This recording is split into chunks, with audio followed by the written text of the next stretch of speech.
और आज का विषय है मृत्यु के भय। मृत्यु का भय, फियर ऑफ डेथ।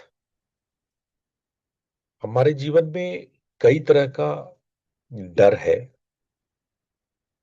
और उन डर में से सबसे मौलिक डर, सबसे गहन जो भय हमारे भीतर व्याप्त है, वो मृत्यु का है। मजेदार बात यह है कि मृत्यु होना ही है, इस बात को जानते हुए भी हम सभी डरते हैं और एक अंदरूनी भय को सदैव अपने भीतर बनाए रखते हैं कि हम मिट सकते हैं, हम मर सकते हैं। हम इस बात को ज्यादा से ज्यादा भूलने, छुपाने, अपने को सुरक्षित रखने के क्रम में हम इस बात को जीवन भर मानो दबाए जाते हैं कि हम किसी भी प्रकार से न मरे, मृत्यु हो ही ना, शायद मैं बच जाऊं। पर संभावना 0% है। आप 100% किसी न किसी दिन इस मृत्यु के आगोश में उतरेंगे। हमारे ऋषि मुनि कहते हैं कि ये कुछ ऐसा नहीं है जिससे भयभीत हुआ जा सके। वास्तव में हम लोग हर दिन थोड़े थोड़े मरते हैं।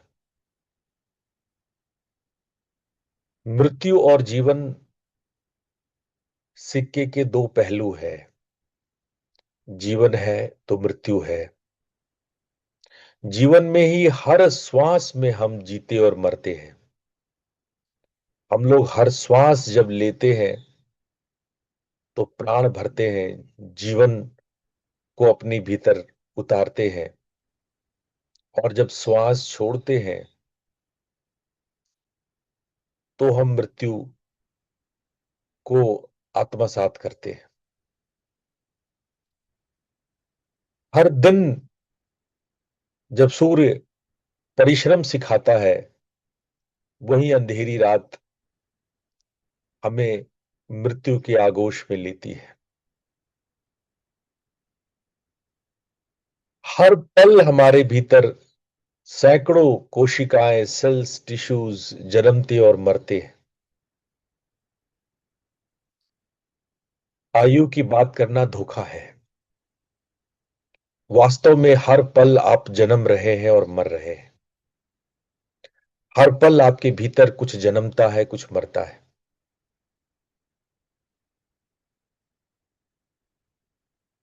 लेकिन एक भ्रम हमारे अंदर बना रहता है कि हम कांस्टेंट हैं। जैसे एक दिया जलता है, आपको पता है, हर तेल में, हर तेल की एक फ्रैक्शन ऑफ बूंद एक नई ज्योति को उत्पन्न कर रहा है। तेल सूखता रहता है और ज्योति जलती रहती है। ज्योति का जलना तेल के एक एक फ्रैक्शन ऑफ बूंद, बूंद का एक छोटा सा हिस्सा कह लो, एक एक बूंद उस ज्योति को परिवर्तित करती रहती है। वह मरता रहता है और एक नई ज्योति उत्पन्न होती रहती है। पर ये इतने फ्रैक्शन ऑफ सेकंड में होता है कि आपको पता ही नहीं चलता कि अब आप वो न रहे, आप नए हो। हर पल आप नए हो रहे हो। हर पल आप पुराने मरते जा रहे हो और नए उत्पन्न होते जा रहे हो, और ये क्रम चलता रहता है। पर जिस प्रकार से जले हुए दिया को देख करके हमें लगता है कि दिया अखंड जल रहा है,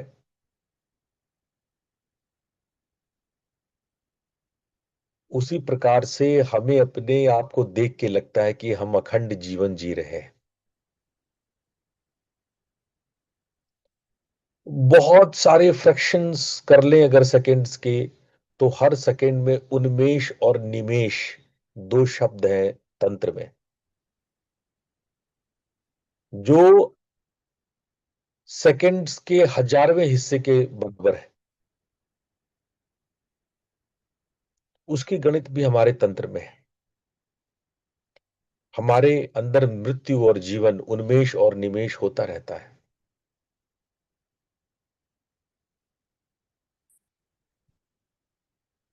ऐसा नहीं है कि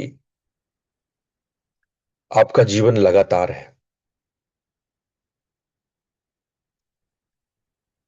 हाँ, ये शरीर जिसका आप इस्तेमाल करते हो पूरे जीवन,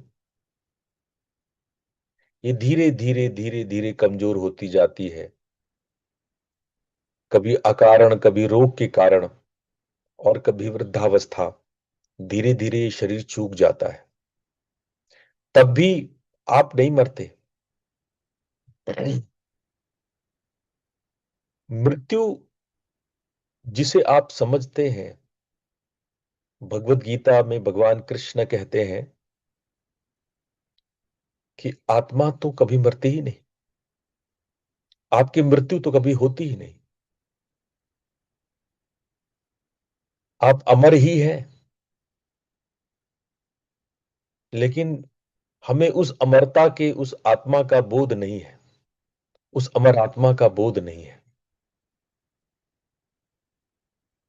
हम इस शरीर को मरा हुआ जान करके ये मानने लगते हैं कि यह अमुक व्यक्ति मारा गया।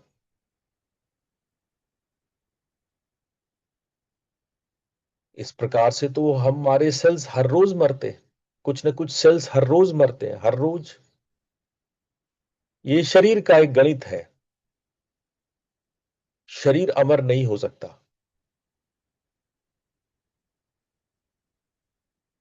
आप आयु अपने शरीर की कुछ बढ़ा घटा सकते हैं, अमर नहीं हो सकता। बहुत लोगों ने प्रयास किए।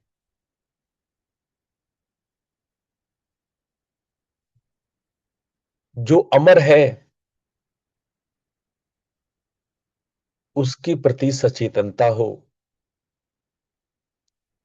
जो कभी ना युवा है, न बुढ़ा है, न बच्चा है, न रोगी है, न भोगी है।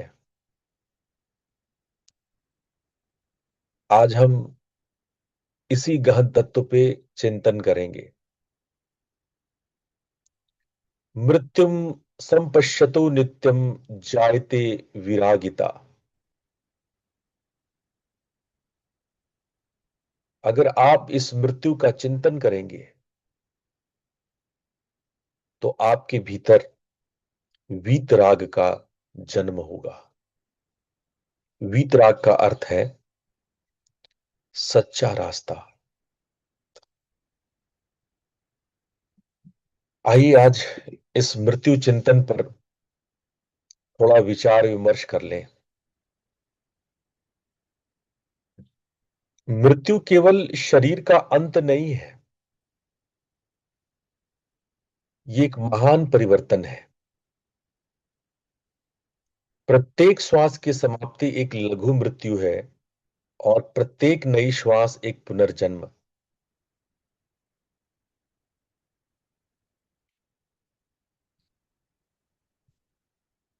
हमारे वेदांत ने एक बहुत सुंदर एनालॉजी बताया, और ये गीता में भी है।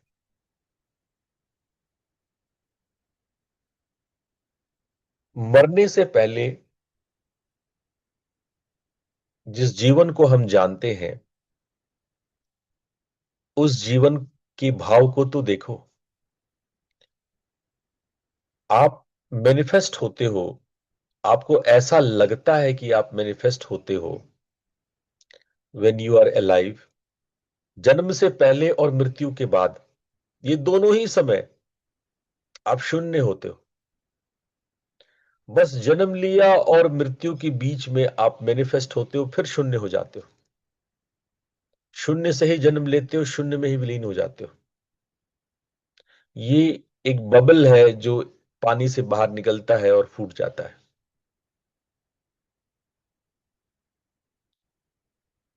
पर मजेदार बात है कि आप ये बबल नहीं हो। आप वास्तव में वो शून्य हो जहां से जीवन उत्पन्न होता है और वहीं पर वो समाप्त हो जाता है।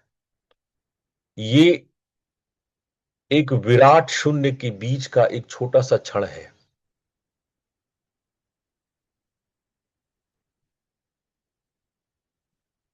और इसको साइंस भी अपने शब्दों में कहते हैं कि जो भी हमारे भीतर जैविक प्रक्रिया है, ऑर्गेनिक प्रोसेस है,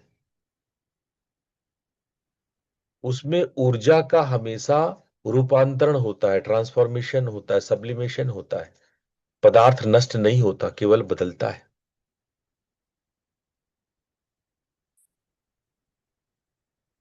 सुकरात कहते हैं कि मृत्यु से डरना मूर्खता है। हेडेगर कहते हैं मृत्यु की जागरूकता ही प्रामाणिक जीवन का द्वार है। वही हमारा वेदांत आत्मा को अमर और देह को नश्वर कहता है। और वही हमारे बौद्ध दर्शन मृत्यु एक नया जन्म है, ऐसी बात कहते हैं। योग शास्त्र मृत्यु को एक गहरी निद्रा कहते हैं।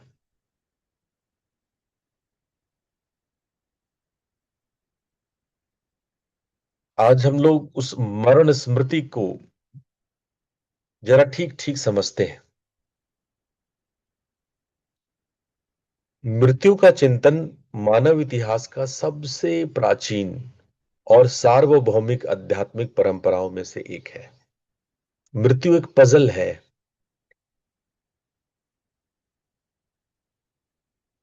जो हमेशा से इंसानों के मध्य में एक प्रश्न चिन्ह था कि ये मृत्यु क्या है। आपको नचिकेता की कथा याद होगी। नचिकेता बार बार अपने पिता से पूछता है कि आप बीमार और कमजोर गायों का दान कर रहे हो, ये गलत बात है, आपको नहीं करना चाहिए। उसके पिता राजा थे और गुस्से से कहा कि जाओ, मैंने भी तुम्हें दान किया। किसे दान किया? मृत्यु को दान किया। वो क्रोध में बोले थे। नचिकेता भगवान यमराज के पास पहुंच गए। 3 दिन इंतजार करने के बाद जब यमराज उनके सामने आए तो उन्होंने पूछा कि मृत्यु की प्रतीक्षा कौन करता है भला? सब तो मृत्यु से बचते हैं, भागते हैं। दुनिया में ऐसा कोई भी व्यक्ति नहीं है जो मृत्यु का इंतजार करता हो। नचिकेता शायद सर्वप्रथम था, इसीलिए यमराज ने 3 वरदान मांगे।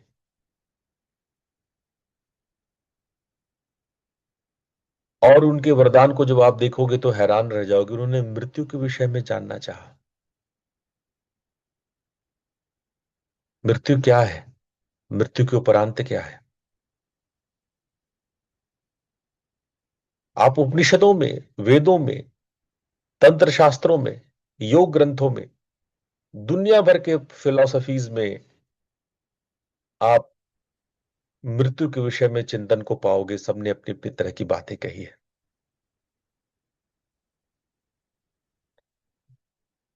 बौद्ध इसे मरणासति कहते हैं, यानी मृत्यु का स्मरण करना। भगवान बुद्ध ने इसे ज्ञान प्राप्ति का सशक्त मार्ग बताया। और जो अब विपस्सना आप करते हो ना, उसका केंद्रीय अभ्यास है मरणासति।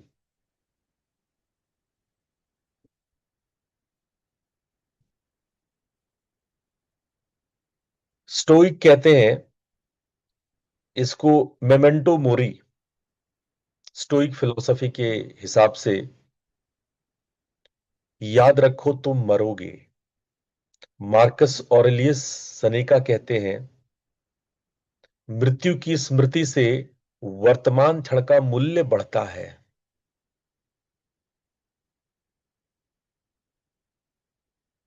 भगवत गीता में है, नायम हंति न हन्यन्ते, आत्मा अजन्मा नित्य शाश्वत है, केवल देह का परिवर्तन।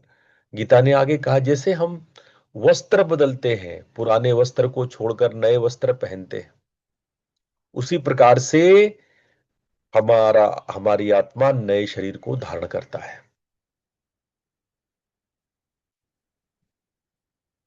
ईसाइयों में मोमेंटो मोरी फेमस है, मृत्यु की चिंतन। सब उसमें कहा जाता है कि ये भी बीत जाएगा।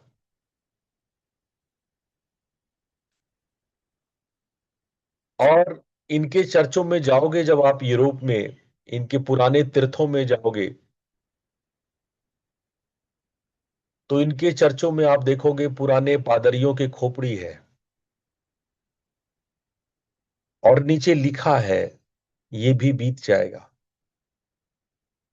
आप चाहे कितने बड़े महान हो जाओ, ये भी बीत जाएगा, वो समय भी निकल जाएगा।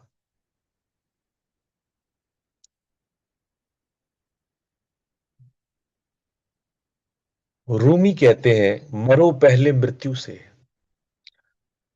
अगर मृत्यु से पहले मृत्यु को समझ गए, तो मृत्यु से सदैव के लिए बच जाओगे।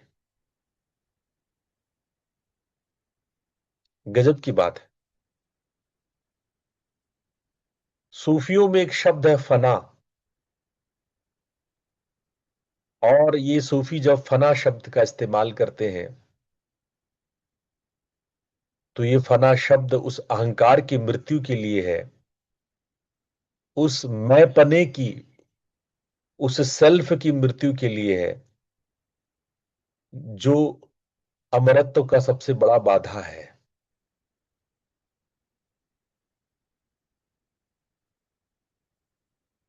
तिब्बती बौद्ध में इसे बारडो तोदोल कहते हैं। बारडो तोदोल में मृत्यु के बाद की यात्रा का विस्तृत मानचित्र है, और प्रतिदिन मृत्यु के बारे में चिंतन करने का निर्देश दिया गया है। पूरी दुनिया में ऐसा कोई धर्म है ही नहीं जो इस पर चिंतन करने के लिए नहीं आदेश करता है। और हम सब बच रहे हैं मृत्यु की बात सोचने और बात करने से। जब मैं ये टॉपिक बना रहा था आपके लिए, तो मेरे एक टीम मेंबर ने मुझसे कहा कि गुरुजी, ये वाली टॉपिक आप मत मत करिए, लोग बड़े दुखी होंगे, निराश होंगे।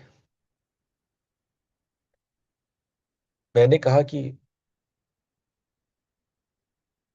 मैं लोगों को खुश करने के लिए सत्संग नहीं करता, मैं लोगों को आंखें खोलने के लिए सत्संग करता हूं।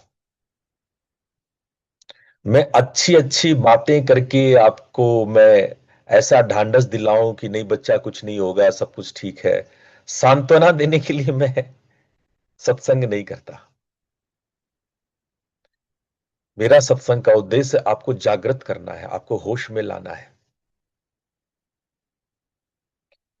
आप आंखें खोल करके सत्य को निहार सके, देख सके। और मृत्यु, ये तो ऐसा सत्य है जिसका सामना सबको करना है।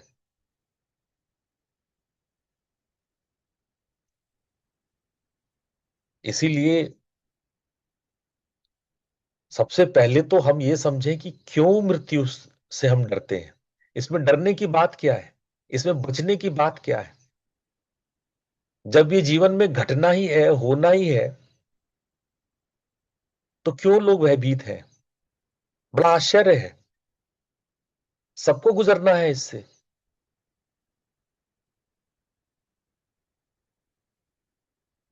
और तब भी सब लोग इस पर चर्चा करने से बचते हैं।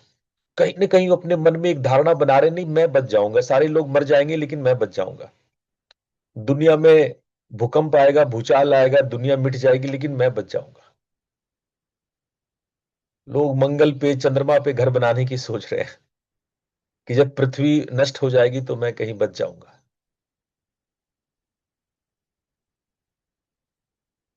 अधिकांशतः मानवीय कष्ट उस मृत्यु भय से उत्पन्न होता है जिसे हम स्वीकार ही नहीं करते।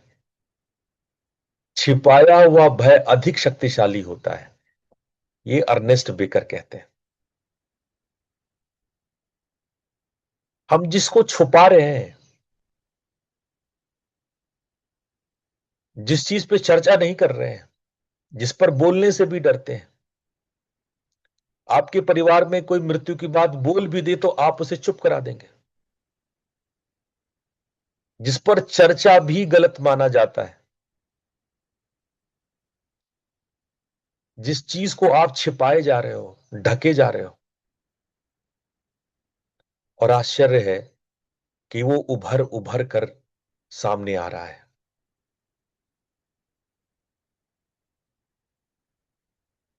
सबसे पहली बात तो एक अज्ञान है आपके भीतर। हम इसको चलो विश्लेषण करते हैं, हम डरते ही क्यों हैं। सबसे पहले तो एक अज्ञान है भीतर। पता नहीं मृत्यु के बाद क्या होगा। उस अज्ञात, उस अनसर्टेनिटी का जो एक मानव मन पर सबसे ज्यादा छाप है, भय है। बिकॉज यू डोंट नो, आपको पता नहीं है। दूसरा है कि आपके जो प्रियजन है, जिससे आपका अटैचमेंट है, जुड़ाव है, उससे वियोग हो जाएगा।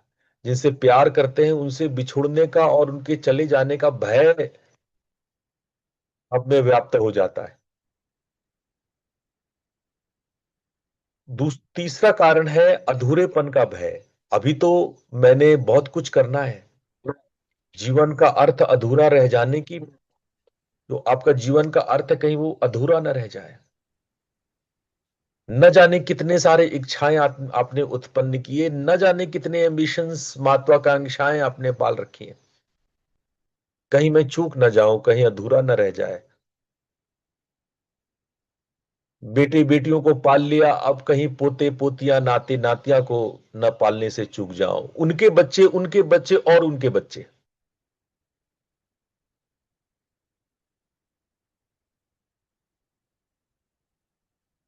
और उससे भी गहरा एक भय है कि आपका अस्तित्व मिट जाएगा, मैं नहीं रहूंगा।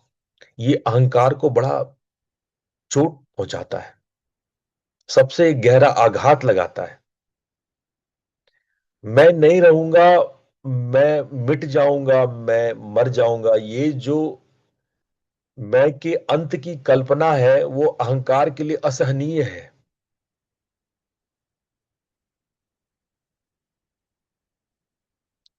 फिर एक पांचवी पीड़ा और होती है। कईयों को ऐसा लगता है कि मृत्यु प्रक्रिया में दर्द और कष्ट होगा, मृत्यु बहुत दर्दनाक होती होगी। ये भी मूर्खता है। मृत्यु कभी कष्टप्रद नहीं है। ये आप उनसे पूछें जो मृत्यु के दरवाजे से लौटा हो, मृत्यु को दस्तक देके लौटा हो। पीड़ा शरीर को हो सकती है, होगी, जो रोगी है, बीमार है, पर प्राणों को। और मैं आपके सामने एक जीवंत एग्जाम्पल बैठा हूं। मैंने मृत्यु को बहुत करीब से देखा है। मैं मर ही गया था। न जाने परमात्मा की ऐसी कृपा कि मैं वापस लौट आया। वो क्षण जब मैं जीवन और मृत्यु के सीमा पर था,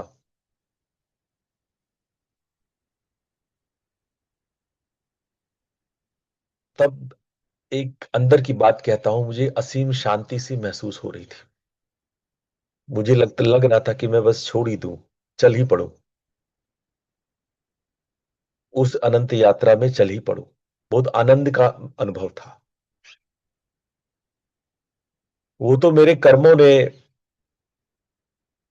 और मेरे गुरुओं की प्रेरणा से, जो मुझे कर्म प्रदान किए गए, उस वजह से मैं बच गया।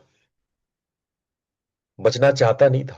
वो जो क्षण था जब मृत्यु अब हुआ तब हुआ वाली कहानी थी, और मैं एक कुएं में, ऐसा लग रहा था जैसे मैं एक कुएं में गिरता जा रहा हूं।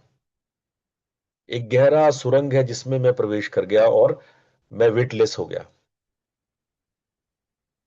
वो जो एक आनंद की अनुभूति हो रही थी, एक आराम से धीरे धीरे फिसलते हुए, गिरते हुए,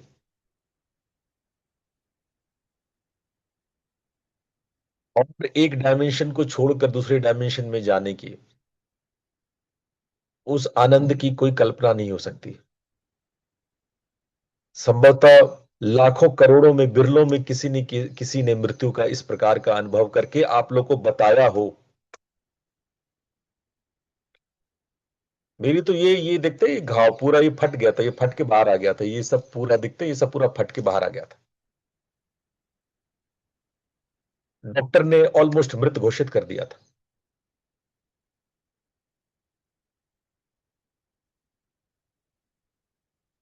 और और मैं मान के चल गया था, मेरे घर में रोना धोना सब हो गया था।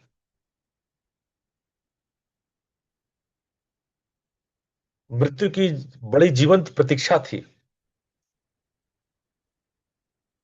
और उस पल में मैंने पाया कि ये जो 6 बातें आपके स्क्रीन पर है, ये सारी बातें गलत है।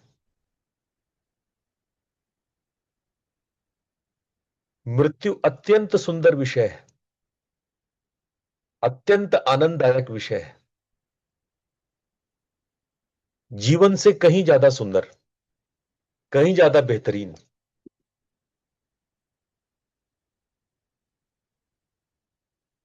अब मैं भगवान बुद्ध के शब्दों में आता हूं। भगवान बुद्ध ने एक शब्द यूज किया, अनित्यता। सब कुछ बदल रहा है हर क्षण।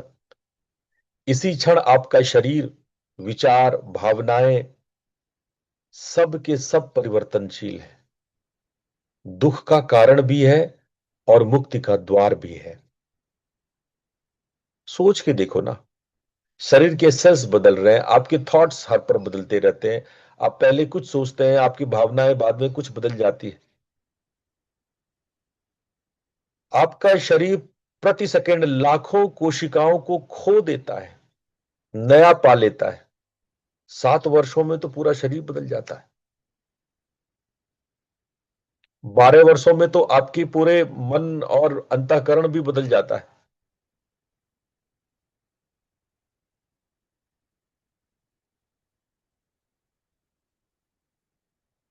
जो भी जोड़ से बना है वो टूटेगा। चाहे वो संबंध हो, वस्तु हो, विचार हो, शरीर हो, सब के सब।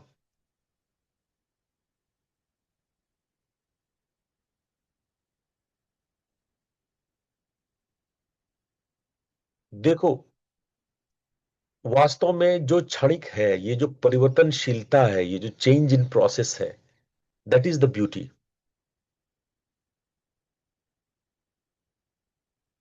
अगर ये परिवर्तनशीलता ना हो तो ये सौंदर्य ना हो।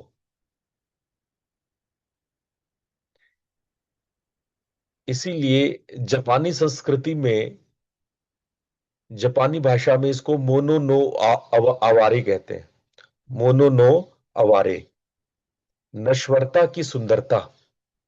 मोनो नो अवारे।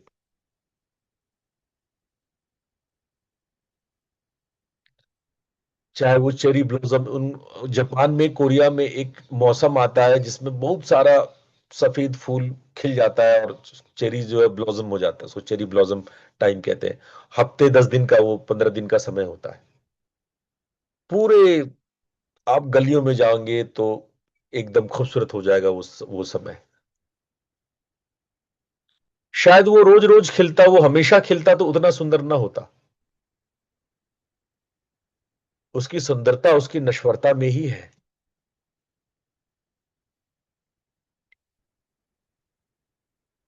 और अगर मैं दूसरे शब्दों में कहूं तो मृत्यु एक गुरु है। Death as a greatest teacher. मृत्यु एकमात्र ऐसी चीज है जो हमें सच बताती है, जो महत्वपूर्ण है और जो नहीं। उसकी याद में जियो और जीवन बदल जाएगा, स्टीव जॉब्स कहते हैं। अगर मृत्यु चिंतन आपका बनता रहता है तो आपको पता रहता है क्या जीवन में महत्वपूर्ण है, क्या यूजलेस है। मेरे पास केवल सीमित समय है, मेरी मृत्यु निश्चित है। यह जागरूकता हर क्षण को, हर निर्णय को स्पष्ट करती है। मृत्यु सैया पर कोई पैसे नहीं मांगता, प्रियजनों को समय देने का पछतावा होता है।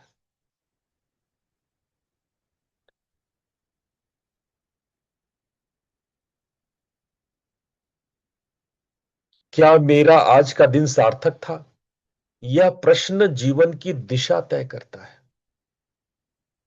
क्या मेरा जीवन सार्थक, जो मेरी मृत्यु होने वाली है और मैंने अपने जीवन को क्या सार्थक सार्थक दिशा दिया? एक बार एक व्यापारी मर रहा था। उस नगर का सबसे बड़ा व्यापारी था। सब लोग तथागत भगवान बुद्ध के सामने उसको ले गए।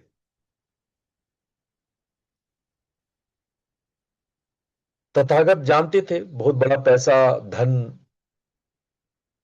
उस व्यापारी के माध्यम से आश्रम को आता था, मठ को आता था।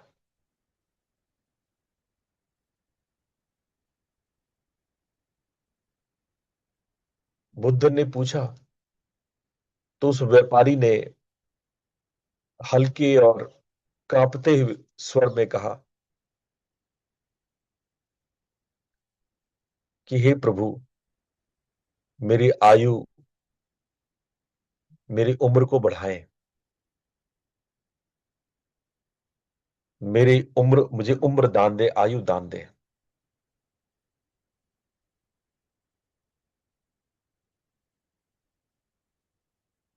गौतम बुद्ध मुस्कुराए और बोले कि जिस पथ पे तुम आगे बढ़े हो, तुम उस पाथेय की चिंता करो।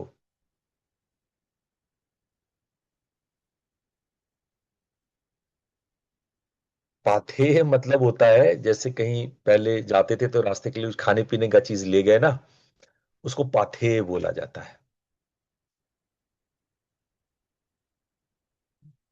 अब मृत्यु करीब है,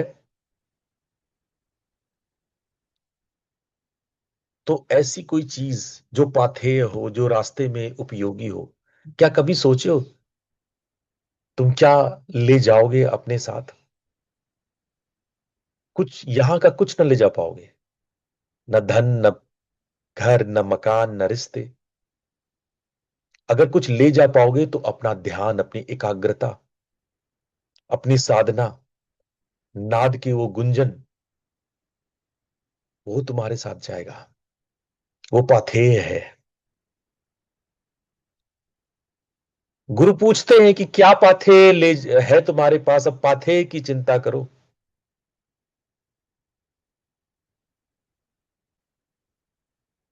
हमने तो जिंदगी में कभी सोचा ही नहीं। व्यापारी का पुत्र कहता है कि हम 2 गुना धन आश्रम के लिए, इस विहार के लिए दान करेंगे।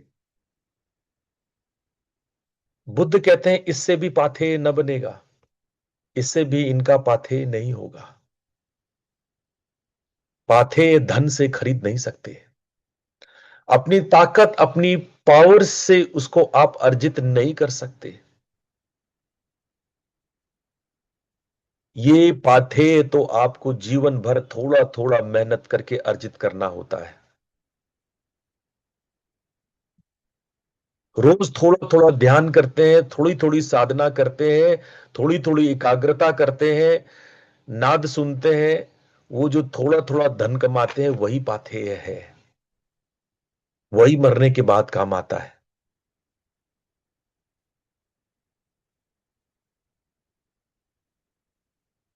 बुद्ध ने कहा पाथेय कहाँ है, पाथेय की चिंता करो।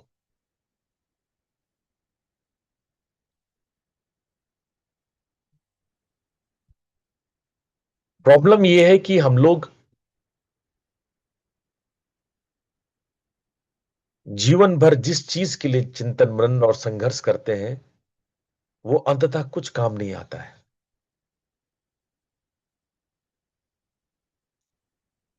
अंगुत्तर निकाय में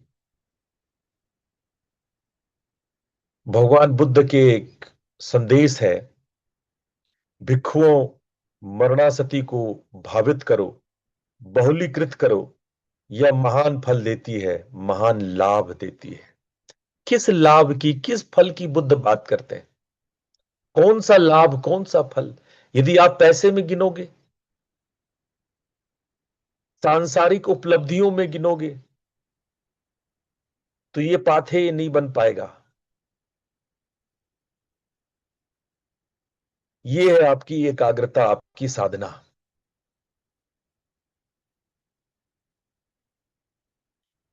और हमारे तंत्रों में, बौद्धों में, शमशान में साधना की बात है।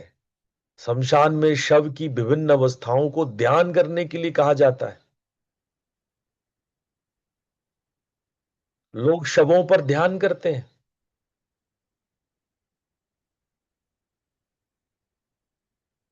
और तब पता चलता है कि हम लोग अनित्य हैं, ये शरीर अनित्य है, परिवर्तनशील है। ये शरीर है तो दुख है, शरीर में आत्मा नहीं है, आत्मा शरीर से परे है। मृत्यु इन तीनों की सर्वोच्च अभिव्यक्ति है।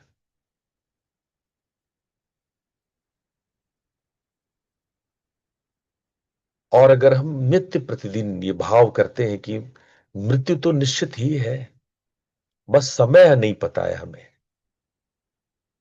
और मृत्यु के बाद हमारी साधना ही हमारी सहायक होती है।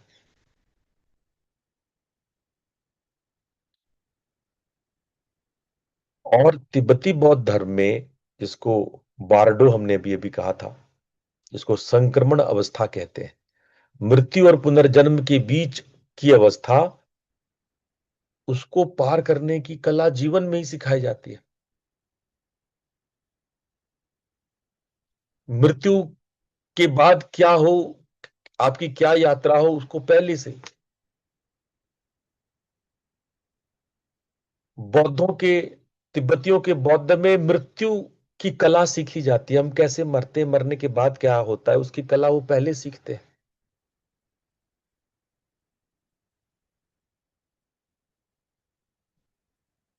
न जायते म्रियते वा कदाचित नायम भूत्वा भाविता वा न भूयः, अजो नित्यः शाश्वतोयम पुराणो न हन्यते हन्यमाने शरीरे।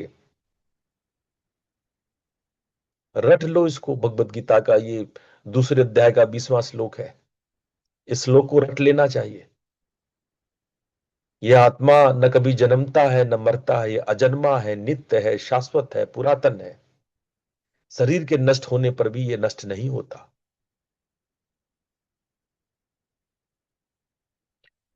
आपके कोष छूट जाते हैं, अन्नमय कोष छूट जाता है, प्राणमय कोष छूट जाता है, मनोमय कोष छूट जाता है, विज्ञान में कोष छूट जाता है, आनंदमय कोष छूट जाता है। धीरे धीरे करके सारे छूटेंगे आपके। लेकिन आत्मा नहीं छूटती, क्योंकि वही हो आप।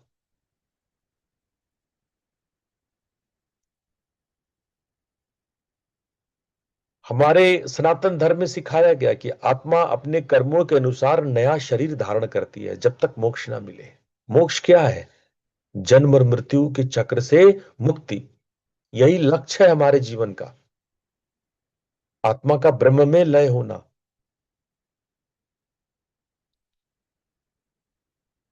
इसीलिए योग में शवासन की क्रियाएं कराई जाती है और अज्यूम कराया जाता है जैसे मानो आप मर ही गए हो। शरीर को लेट करके आप गहरे शीतलीकरण का अभ्यास करते हैं, जैसे एक एक करके पूरा शरीर मरता ही जा रहा हो। योग निद्रा के रोज के अभ्यास से आप मृत्यु की स्वीकृति प्रतिदिन करते हैं।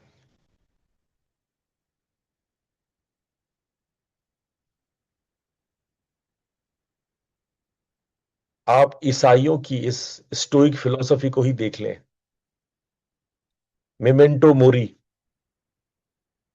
याद रखो तुम नश्वर हो। और ये कोई अभिशाप नहीं है, नश्वर ही सुंदरता है।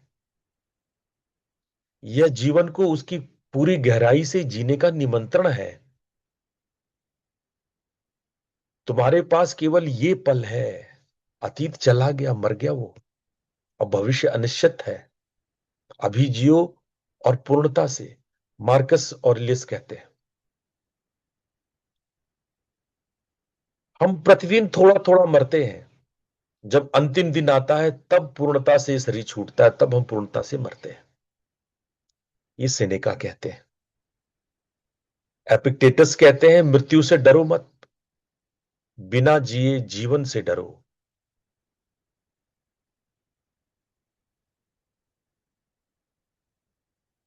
इसीलिए आपको कई बार जब आप सोने जाते हैं तो मैं आपको मृत्यु की कला सिखाता हूं कि सोना मृत्यु की कला है।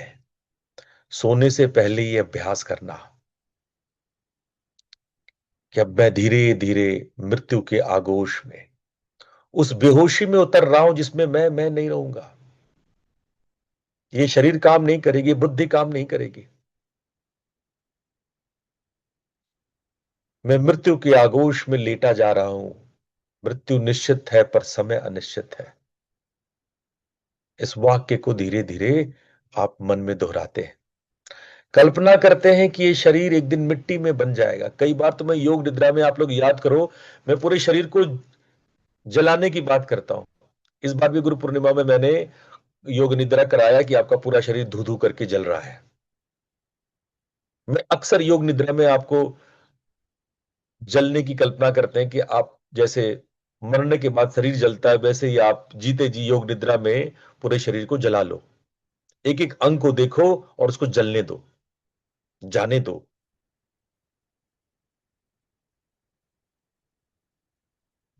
अपने प्रियजनों को भी याद करो कि वो भी एक दिन चले जाएंगे। जो सॉरी थैंक यू करना है कर लो।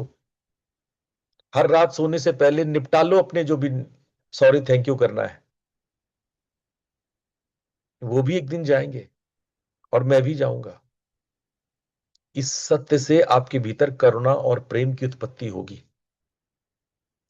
ये मैं आपको त्यागने नहीं कह रहा हूं, इससे त्याग उत्पन्न नहीं होगा, इससे वीतराग उत्पन्न होगा, इससे करुणा उत्पन्न होगी, इससे प्रेम उत्पन्न होगा। आप भाव करते हैं कि ये शरीर अब धीरे धीरे धीरे धीरे खोता जा रहा है, ये शरीर है, मैं नहीं हूं। रोज सोने से पहले ये 5 बातें सोचें।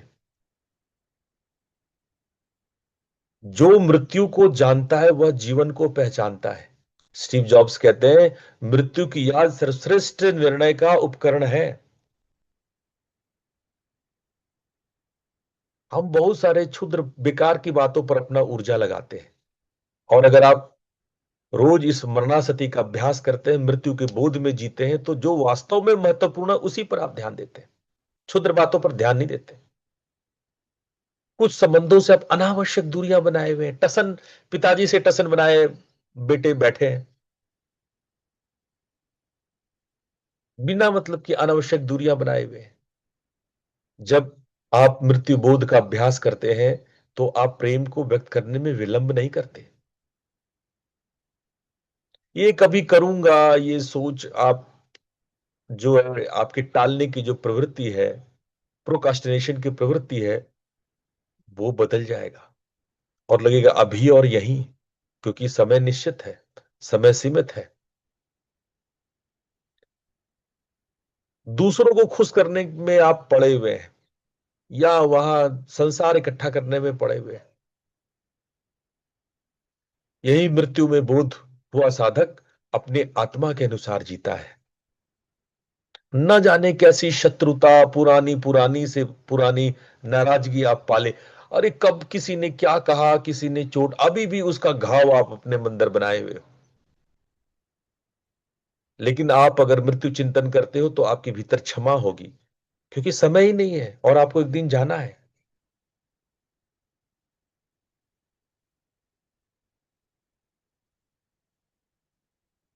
जितना गहन प्रेम होगा उतना गहरा शोक होगा। मृत्यु का भय होगा, इसको दबाओ नहीं, इसको जीने दो, उसको सम्मान दो।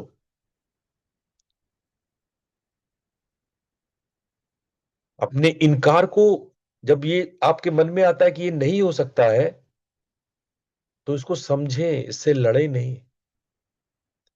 क्रोध जब आता है तो वो भी एक शोक का रूप है, इसको स्वीकार करें।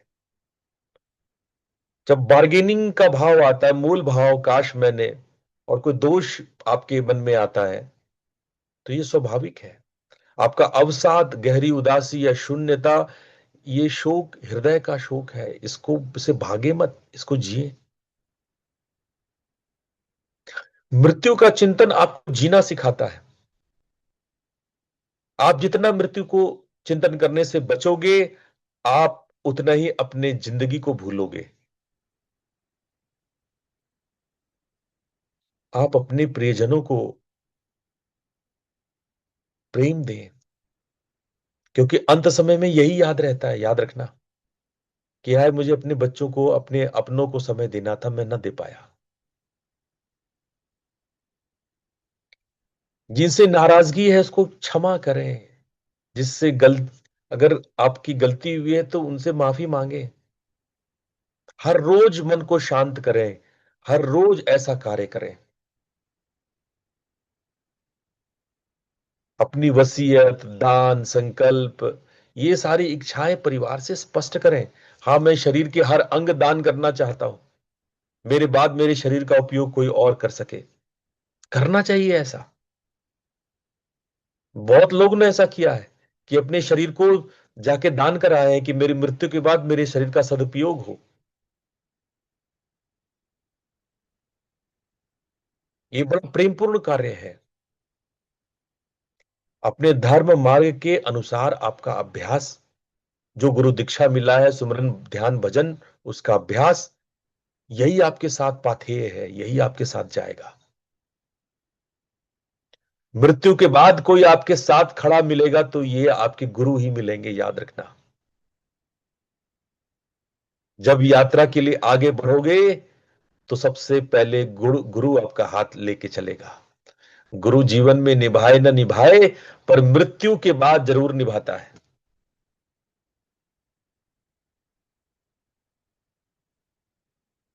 अपने जीवन को सोचें कि क्या मेरे जीवन में सार्थक है, क्या निरर्थक है। जो सार्थक है उसको पूर्ण करें, उसको अधूरा न छोड़ें। प्रकृति से जुड़े, बैक टू नेचर हो। इसीलिए मैंने रितान्वेषी बनाया था, ताकि आप पेड़ पौधे, नदी, आकाश, जल, नदी, सबसे जुड़े। ये जीवन मृत्यु के सतत चक्र हैं, इनके साथ समय बिताएं।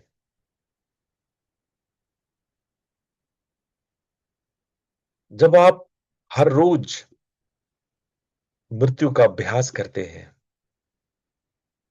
हर रोज ये अभ्यास करते हैं कि आज का दिन एक उपहार है, ये प्यार और मेरे अंदर जो भाव है, मैं बहा दूं।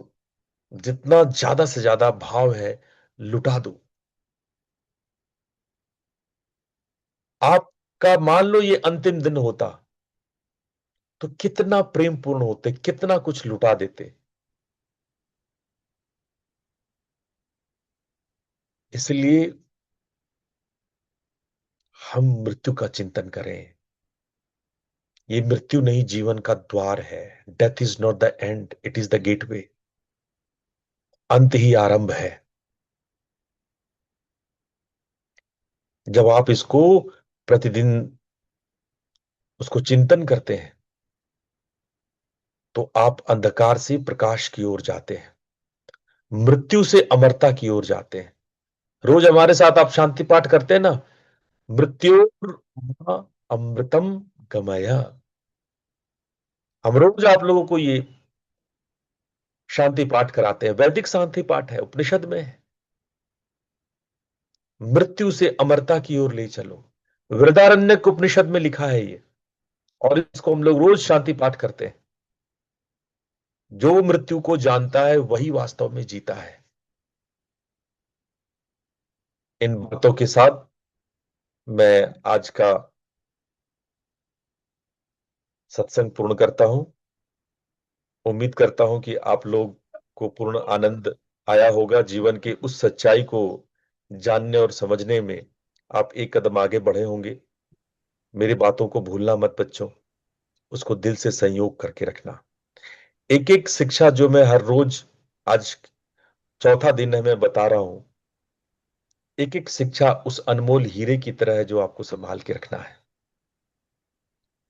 और यदि आपने ऐसा किया तो आप धनवान होगे, आपके लिए पाथेय होगा। आज इतना ही। आप लोग का बहुत बहुत धन्यवाद। प्रणाम। प्रणाम गुरु जी। प्रणाम गुरु जी, धन्यवाद। प्रणाम गुरु जी। प्रणाम गुरु जी। प्रणाम। धन्यवाद गुरु जी। बहुत सुंदर सत्र था आज का। जी, धन्यवाद।